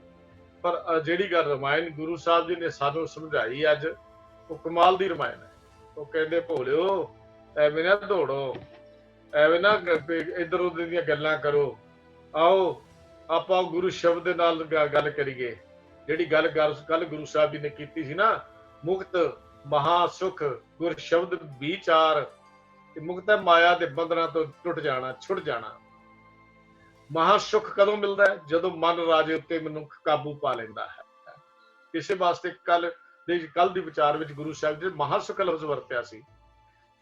ਮਹਾ ਸੁਖ ਉਦੋਂ ਹੈ ਜਦੋਂ ਮਨੁੱਖ ਆਪਣੇ ਇਸ ਦੌੜਦੇ ਹੋਏ ਮਨ ਨੂੰ ਗੁਰੂ ਦੇ ਸ਼ਬਦ ਰਾਹੀਂ ਕਾਬੂ ਵਿੱਚ ਲੈ ਆਉਂਦਾ ਹੈ। ਜਦੋਂ ਇਹਦੀਆਂ ਆਸਾਂ ਤੇ ਤ੍ਰਿਸ਼ਨਾ ਤੇ ਮਨਸਾ ਇਹਦੇ ਕਾਬੂ ਵਿੱਚ ਹੋ ਜਾਂਦੀਆਂ ਹਨ, ਅੰਦਰਲੇ ਫੁਰਨੇ ਦੀਆਂ ਫੌਜਾਂ ਇਹਦੇ ਅਧੀਨ ਹੋ ਕੇ ਚੱਲਦੀਆਂ ਹਨ। ਜਦੋਂ ਇਸ ਕੰਚਨ ਕਾਇਆ ਦੇ ਉੱਤੇ ਗੁਰੂ ਸ਼ਬਦ ਦਾ ਰਾਜ ਹੋ ਜਾਂਦਾ ਹੈ। ਜਿਹੜਾ ਕੱਲ ਬਚਨ ਆਏ ਸੀ, ਮੈਂ ਕੱਲ ਬੇਨਤੀ ਕੀਤੀ ਸੀ ਵੀ ਕੱਲ ਦੀ ਪੌੜੀ ਵਿੱਚ ਇਹਨਾਂ ਦੀ ਵਿਆਖਿਆ ਗੁਰੂ ਸਾਹਿਬ ਜੀ ਨੇ ਅੱਗੇ ਕੀਤੀ ਹੈ। ਕਿਹੜੇ? ਮੁਕਤ ਮਹਾਸੁਖ ਗੁਰ ਸ਼ਬਦ ਵਿਚਾਰ, ਔਰ ਫਿਰ ਜਿਹੜੇ ਗੁਰੂ ਸ਼ਬਦ ਦੇ ਗੁਰੂਮੁਖ ਅਨੁਸਾਰੀ ਹੋ ਜਾਂਦੇ ਨੇ। ਕੱਲ ਗੁਰੂ ਸਾਹਿਬ ਜੀ ਨੇ ਕਿਹਾ ਸੀ ਗੁਰਮੁਖ ਕਦੇ ਨਾ ਆਵੇ ਹਾਰ, ਤੇ ਉਹ ਮਨ ਰਾਜੇ ਦੀ ਫੌਜ ਦੇ ਅੱਗੇ ਕਦੀ ਵੀ ਹਾਰ ਕੇ ਨਹੀਂ ਆਉਂਦੇ, ਜਿਹੜੇ ਇਸ ਗੁਰੂ ਸ਼ਬਦ ਰਾਹੀਂ ਇਸ ਭਟਕਦੇ ਹੋਏ ਬਲਵਾਨ ਤੇ ਤਕੜੇ ਮਨ ਨੂੰ ਆਪਣੇ ਕਾਬੂ 'ਚ ਕਰ ਲੈਂਦੇ ਨੇ। ਉਹ ਇਹ ਕਿਲਾ ਤੋੜ ਕੇ ਕਾਮ ਕ੍ਰੋਧ ਦੇ ਜਿਹੜੇ ਦਰਵਾਜ਼ੇ ਬੜੇ ਹੋਏ ਸਨ ਉਹਨਾਂ ਸਾਰਿਆਂ ਨੂੰ ਭੰਨ ਕੇ ਦਰਬਾਨ ਕ੍ਰੋਧ ਜਿਹੜਾ ਉੱਥੇ ਬੜਾ ਕਮਾਂਡਰ ਬਣ ਕੇ ਬੈਠਾ ਸੀ ਉਹਨੂੰ ਵੀ ਗੁਰੂ ਪਾਤਸ਼ਾਹ ਜੀ ਨੇ ਮਾਰਿਆ, ਸ਼ਬਦ ਨੇ ਮਾਰਿਆ। ਭੈੜੀ ਮੱਤ ਜਿਹੜੀ ਕਬਜ਼ਾ ਕਰਕੇ ਬੈਠੀ ਸੀ, ਜਿਹਨੇ ਕਮਾਨ ਕੱਸੀ ਹੋਈ ਸੀ, ਉਹਦੀਆਂ ਕਮਾਨਾਂ ਤੋੜ ਦਿੱਤੀਆਂ। ਤ੍ਰਿਸ਼ਨਾ ਦੇ ਤੀਰ ਜਿਹੜੇ ਸਨ ਬੜੇ ਕੱਸੇ ਹੋਏ ਤੀਰ ਟੁੱਟ ਗਏ, ਤ੍ਰਿਸ਼ਨਾ ਦੇ ਤੀਰ ਵੀ ਅੰਦਰੋਂ ਟੁੱਟ ਗਏ। ਔਰ ਇੱਕ ਅਜਿਹਾ ਮਜ਼ਬੂਤ ਕਿਲਾ ਜਿਹੜਾ ਮਨ ਨੇ ਬਣਾਇਆ ਹੋਇਆ ਸੀ, ਗੁਰੂ ਮਹਾਰਾਜ ਸੱਚੇ ਪਾਤਸ਼ਾਹ ਗੁਰੂ ਨਾਨਕ ਸਾਹਿਬ ਕਹਿੰਦੇ ਇਹ ਤਾਂ ਅੰਮ੍ਰਿਤ ਦੇ ਕੁੰਡ ਜਿਹੜਾ ਲੁੱਟ ਲਿਆ ਸੀ ਮਨ ਨੇ, ਅੱਜ ਗੁਰਮੁਖ ਨੇ ਗੁਰੂ ਸ਼ਬਦ ਰਾਹੀਂ ਉਸ ਅੰਮ੍ਰਿਤ ਦੇ ਕੁੰਡ ਨੂੰ ਆਪਣੇ ਅੰਦਰ ਪ੍ਰਗਟ ਕਰ ਲਿਆ। ਉਹ ਅੰਮ੍ਰਿਤ ਦਾ ਖਜ਼ਾਨਾ ਸਾਡੇ ਅੰਦਰ ਹੈ। ਮਨ ਰੇ ਥਿਰ ਰਹੋ ਮਤ ਕਤ ਜਾਹੀ ਜੀਓ, ਬਾਹਰ ਢੂੰਡਤ ਬਹੁਤ ਦੁੱਖ ਪਾਵੇਂ, ਘਰ ਅੰਮ੍ਰਿਤ ਘਟ ਮਾਹੀ ਜੀਓ। ਸਿੱਧੋ ਭਟਕਣ ਦੀ ਲੋੜ ਨਹੀਂ, ਇਸ ਨਾਮ ਅੰਮ੍ਰਿਤ ਨੂੰ ਲੱਭਣ ਲਈ ਸੰਸਾਰ ਦੇ ਭਰਮਣ ਕਰਨ ਦੀ ਲੋੜ ਨਹੀਂ, ਘਰ ਤਿਆਗਣ ਦੀ ਲੋੜ ਨਹੀਂ। ਲੋੜ ਹੈ ਤਾਂ ਕੇਵਲ ਸਤਿਗੁਰ ਦੇ ਸ਼ਬਦ ਨਾਲ ਪ੍ਰੀਤ ਪਾਉਣ ਦੀ ਹੈ। ਜਿਹੜਾ ਸ਼ਬਦ ਨਾਲ ਪ੍ਰੀਤ ਪਾਉਂਦਾ ਹੈ, ਸਤਿਗੁਰ ਦੀ ਬਖਸ਼ਿਸ਼ ਕਿਰਪਾ ਨਾਲ ਸਰੀਰ ਦੇ ਕਿਲੇ ਦੇ ਉੱਤੇ ਉਹਦਾ ਕਬਜ਼ਾ ਹੋ ਜਾਂਦਾ ਹੈ। ਔਰ ਮਨ ਰਾਜੇ ਨੂੰ ਹਰਾ ਕੇ ਤੇ ਤ੍ਰਿਸ਼ਨਾ ਤੇ ਦੂਜੀਆਂ ਅਗਨ ਸਾੜ ਕੇ ਅੰਦਰ ਆਨੰਦ ਹੀ ਆਨੰਦ, ਖੇੜਾ ਹੀ ਖੇੜਾ ਹੁੰਦਾ ਹੈ। ਇਸ ਹਿਰਦੇ ਦੀ ਖੇੜੀ, ਹਿਰਦੇ ਦੀ ਨਗਰੀ ਵਿੱਚ ਸਦਾ ਹੀ ਖੜਾਓ, ਸਦਾ ਹੀ ਖੁਸ਼ੀਆਂ, ਸਦਾ ਹੀ ਚਾਓ। ਇਹਨੂੰ ਗੁਰੂ ਪਾਤਸ਼ਾਹ ਜੀ ਨੇ ਕਿਹਾ ਸਦੀਵ ਸੁਖ, ਇਹਨੂੰ ਕਿਹਾ ਮਹਾ ਸੁਖ, ਇਹਨੂੰ ਕਿਹਾ ਬੰਧਨਾਂ ਤੋਂ ਛੁਟਕਾਰਾ, ਇਹਨੂੰ ਮੁਕਤ ਮਹਾ ਸੁਖ ਦੀ ਗੱਲ ਕੀਤੀ। ਇਹ ਗੁਰੂ ਪਾਤਸ਼ਾਹ ਜੀ ਨੇ ਸਾਡੀ ਝੋਲੀ ਵਿੱਚ ਪਾਇਆ। ਅੱਜ ਦੀ ਅੰਦਰਲੀ ਰਮਾਇਣ ਦੀ ਕਹਾਣੀ ਸਾਨੂੰ ਸੁਣਾ ਕੇ ਜੀ ਭੁੱਲ ਚੁੱਕ ਦੀ ਖਿਮਾ, ਪਿਆਰ ਸਹਿਤ ਫਤਿਹ ਬੁਲਾਓ।